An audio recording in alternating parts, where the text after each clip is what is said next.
Akashvani presents Morning News. Good morning, I am Naresh Mago. The headlines. Former Prime Minister Dr Manmohan Singh passes away in New Delhi. President Droupadi Murmu, Vice President Jagdeep Dhankhar and Prime Minister Narendra Modi condole his demise. Government declares 7-day state mourning, last rites to be performed with full state honours.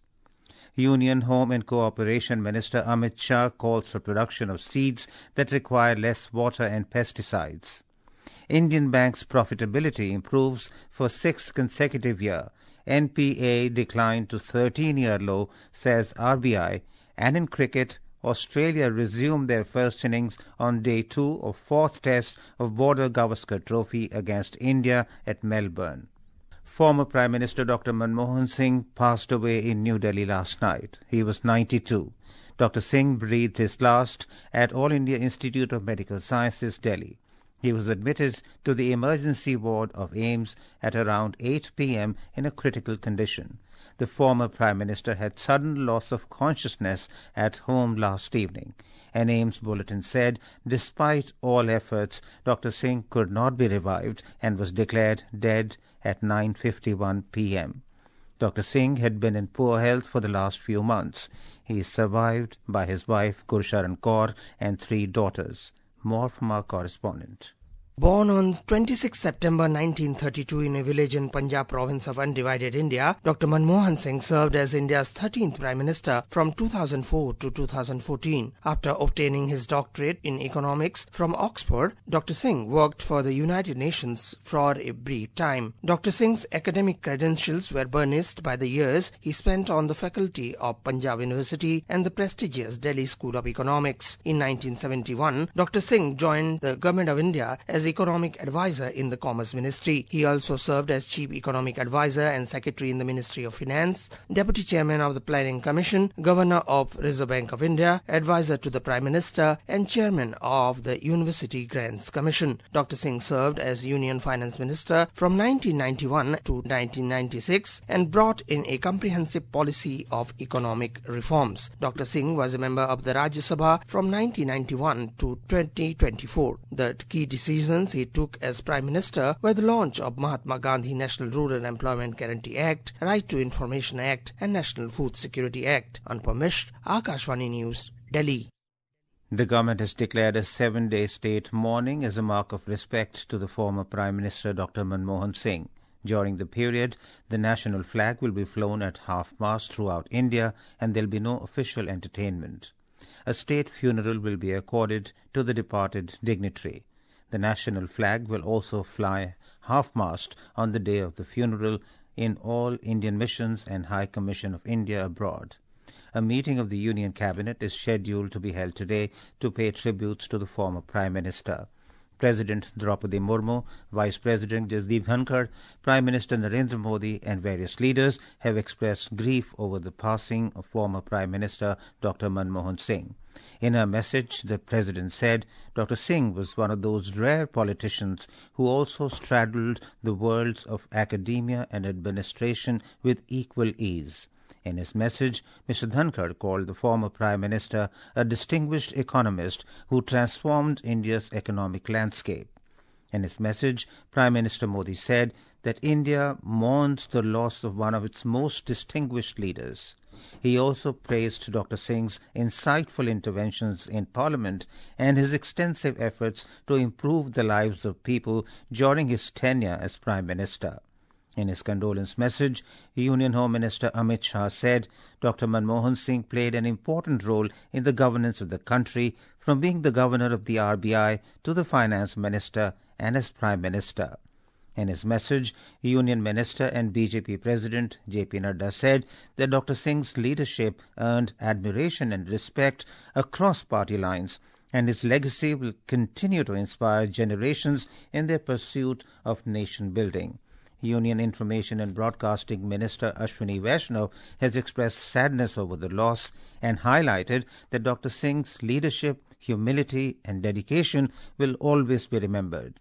In his condolence message, Congress President Mallikarjun Kharge said India has lost a visionary statesman, a leader of unimpeachable integrity, and an economist of unparalleled stature. In his message, Congress leader Rahul Gandhi said Dr. Singh led India with immense wisdom and integrity. In his condolence message, Bihar Chief Minister Nitish Kumar described Dr. Singh's demise as an irreparable loss for Indian politics. Union Home and Cooperation Minister Amit Shah has said that the Bharatiya Bij Sahakari Samiti Limited, BBSSL, should focus more on seed production that requires less water and pesticides. Chairing a review meeting of the BBSSL in New Delhi, he said efforts should be made to ensure that small farmers achieve the highest possible yields. The Home Minister said the BBSSL has a crucial role in realizing Prime Minister Narendra Modi's vision of Sahakar Se Samriddhi and empowering farmers. He called on the BBSSL to focus on the collection and preservation of India's traditional seeds. In this context, Mr. Shah set a target for Samiti to connect with an additional 20,000 cooperatives by the year 2025-26. This is Akashvani giving you the news. For quick news updates round the clock, follow us on our X handle at AIR News Alerts. And for details of stories and more, log on to our website www.newsonair.gov.in and download the News on AIR app. The profitability of Indian banks improved for the sixth consecutive year in 2023-24, and their non-performing assets (NPAs) declined to a 13-year low of 2.7%.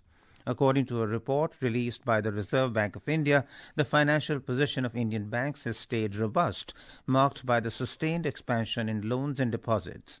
Asset quality improved, with the gross non-performing assets ratio falling to its lowest in 13 years at 2.7% at end March 2024 and 2.5% at end September 2024.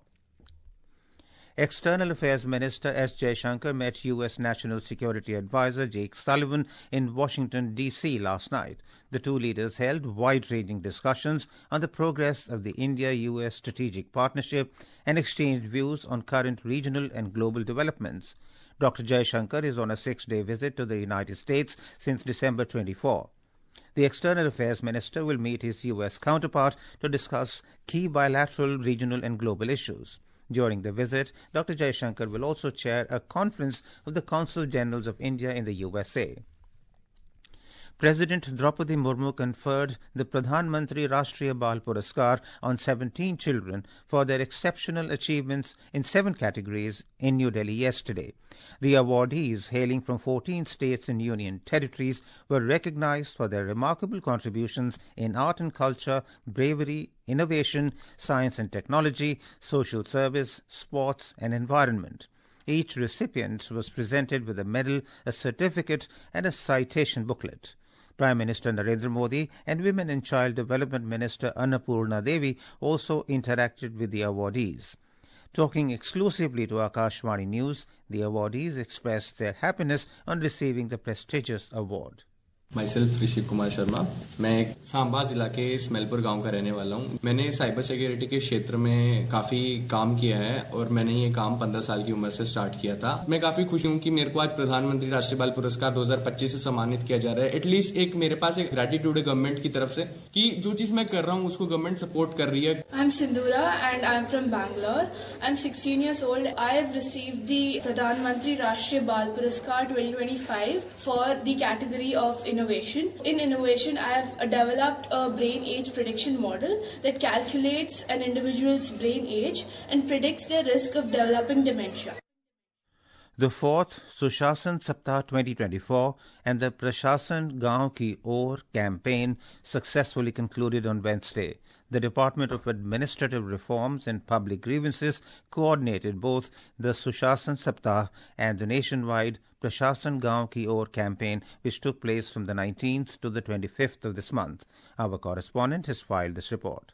During Prashaasan Gaon Ki Or campaign, district collectors organized special camps and events at Tehsil headquarters and Panchayat Samitis to resolve public grievances for improved service delivery. The Good Governance Week events included a series of workshops on good governance to formulate visions for districts at 100 and present district level innovations. Over 2 crore 99 lakh applications were disposed under service delivery and nearly 15 lakh public grievances were redressed on state portals. Over 51,000 camps were held and 272 district vision at 100 documents were prepared. With Pallavi Parmar's report, Manik Sharma, Akashvani News, Delhi. Akashvani News brings you glimpses of 2024 and its special year-ender series. Today, we take a look at the key initiatives and achievements of the Ministry of Tourism during the year. Our correspondent has the details.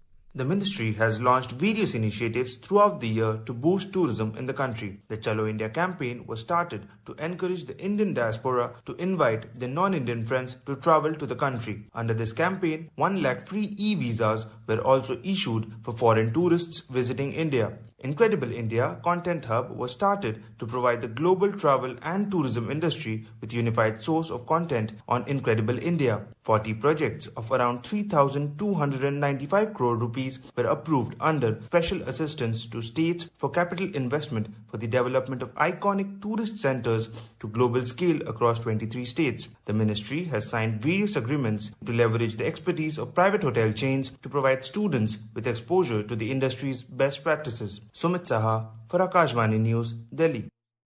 Moving on to sports now. In Test cricket, Australia were all out for 474 runs in their first innings on day 2 of the 4th Test match of the Border-Gavaskar Trophy against India in Melbourne. They added 163 runs to their overnight score of 311 for 6 today. Stephen Smith scored 140 runs for the Aussies. Jasprit Bumrah took 4 wickets for India. Both the teams have won 1 match each in the 5-match series. We have some more news from the world of cricket, badminton and shooting.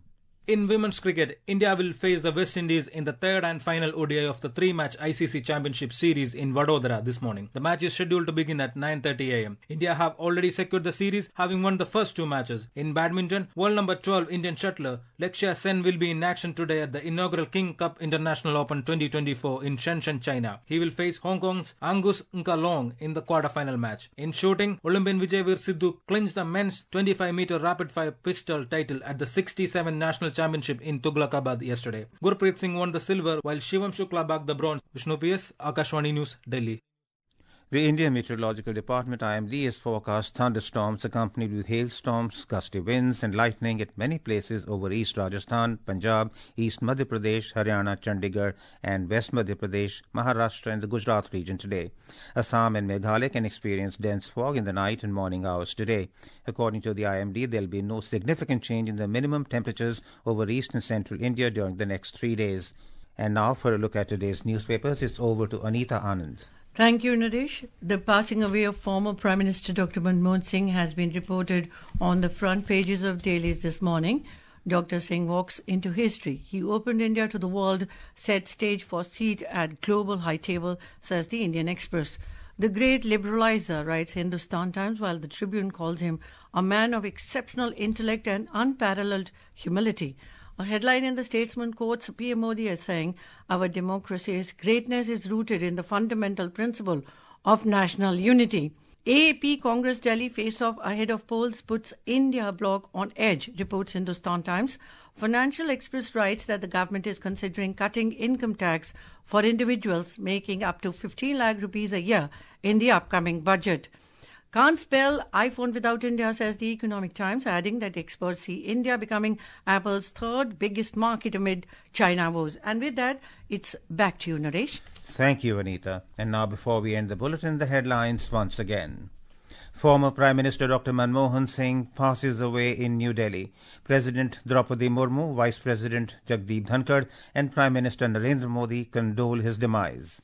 Government declares 7-day state mourning, last rites to be performed with full state honours. Union Home and Cooperation Minister Amit Shah calls for production of seeds that require less water and pesticides. Indian banks' profitability improves for 6th consecutive year. NPAs decline to 13-year low, says RBI. And in cricket, Australia all out for 474 in their first innings in the fourth Test of Border-Gavaskar Trophy against India at Melbourne. For details of these stories and more, log on to our website www.newsonair.gov.in and News on AIR app. And with that, we end the morning news. Have a nice day.